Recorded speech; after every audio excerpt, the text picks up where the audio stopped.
Do you love your wife? Yes. Right? Prove it. Like, what's the metric? Give me the number that helps me know, right? Because when you met her, you didn't love her, right? Now you love her, right? Tell me the day the love happened. It's an impossible question, right? But it's not that it doesn't exist, it's that it's much easier to prove over time, right? So all leadership is the same thing. It's about transition. So if you were to go to the gym, right? It's like exercise, right? If you go to the gym and you work out and you come back and you look in the mirror, you will see nothing. And if you go to the gym the next day and you come back and you look in the mirror, you will see nothing, right? So clearly there's no results, can't be measured, it must not be effective. So we quit, right? Or if you fundamentally believe that this is the right course of action and you stick with it, like in a relationship, I bought her flowers and I wished her happy birthday, and she doesn't love me. Clearly I'll give up. You know, that's not what happens. If you believe there's something there, you commit yourself to an act of service. You commit yourself to the regime, the exercise. You can screw it up. You can eat chocolate cake one day. You can skip a day or two. You know, it allows for that. But if you stick with it consistently, I'm not exactly sure what day, but I know you'll start getting into shape. I know it. And the same with the relationship. It's not about the events. It's not about intensity. It's about consistency, right? You go to the dentist twice a year, your teeth will fall out. You have to brush your teeth every day for 2 minutes. What does brushing your teeth twice a day for 2 minutes do? Nothing. Unless you do it every day, twice a day for 2 minutes, right? It's the consistency. Going to the gym for 9 hours does not get you into shape. Working out every day for 20 minutes gets you into shape. So the problem is we treat leadership with intensity. We have a 2-day offsite, we invite a bunch of speakers, we give everybody a certificate, you're a leader, right? Those things are like going to the dentist. They're very important, they're good for reminding us or getting us back on track, learning new lessons, but it's the daily practice of all the monotonous, little, boring things like brushing your teeth that matter the most. She didn't fall in love with you because you remembered her birthday and bought her flowers on Valentine's Day.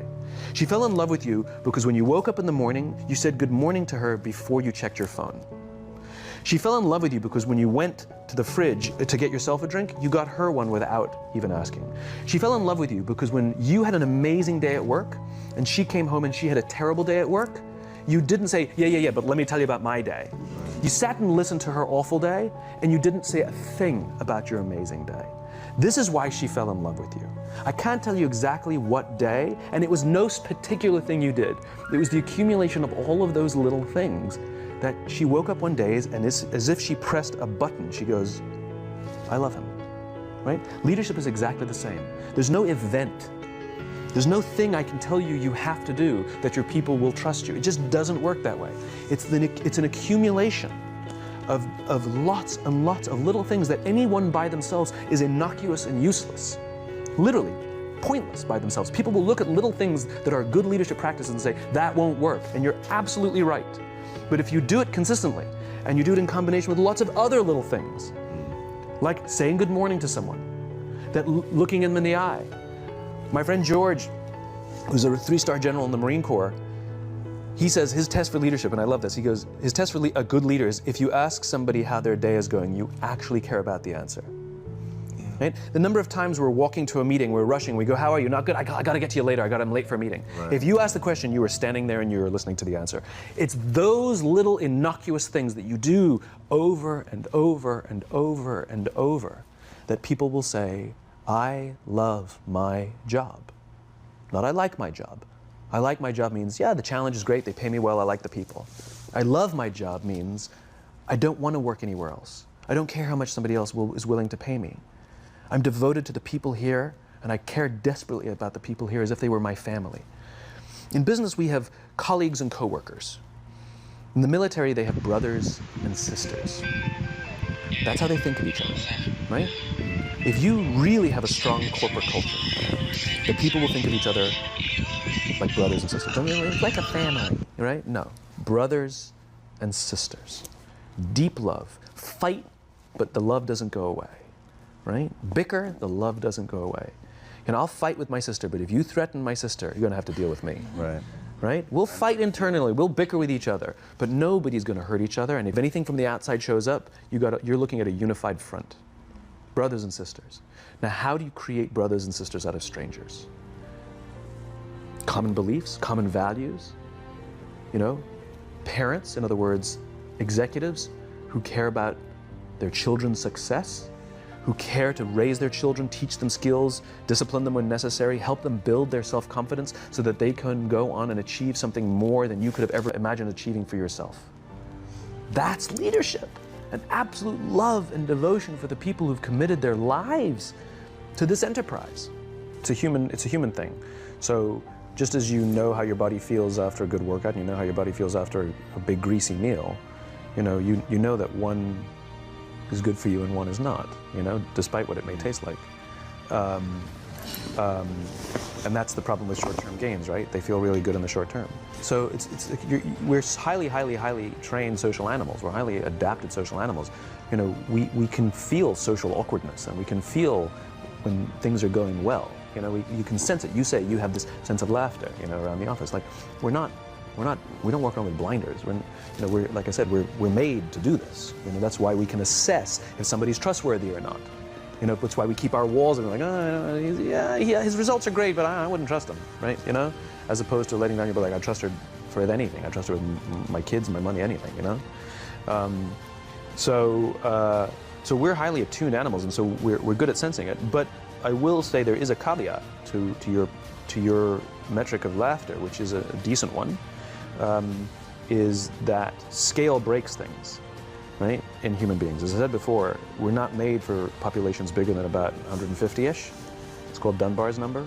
Robin Dunbar, a professor from Cambridge University, theorized that we cannot maintain more than about 150 close relationships.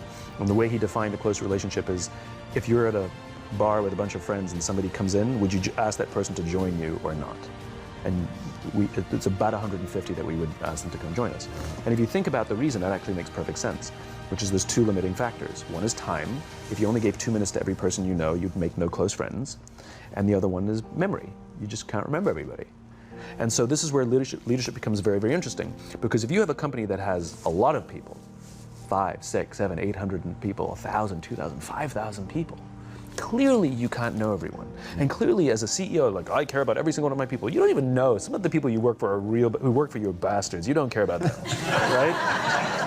So it's a nonsense statement, right?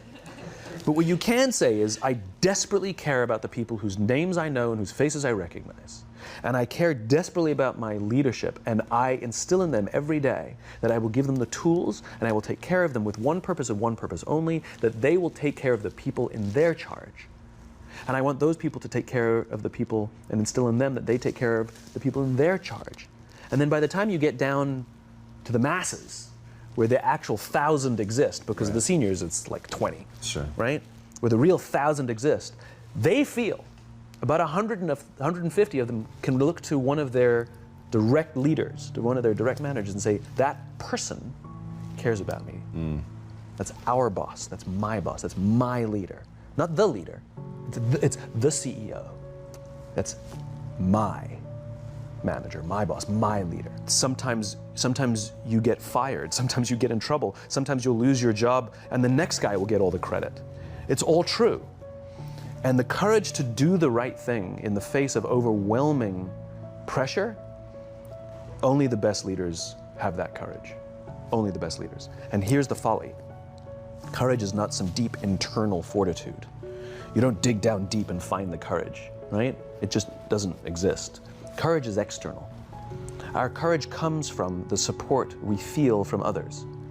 In other words, when you feel that someone has your back, when you know that the day that you admit you can't do it, someone will be there and say, I got you. You can do this. That's what gives you the courage to do the difficult thing. It's not going off to an ashram by yourself somewhere for 4 weeks and coming back and finding the courage. It's not what happens.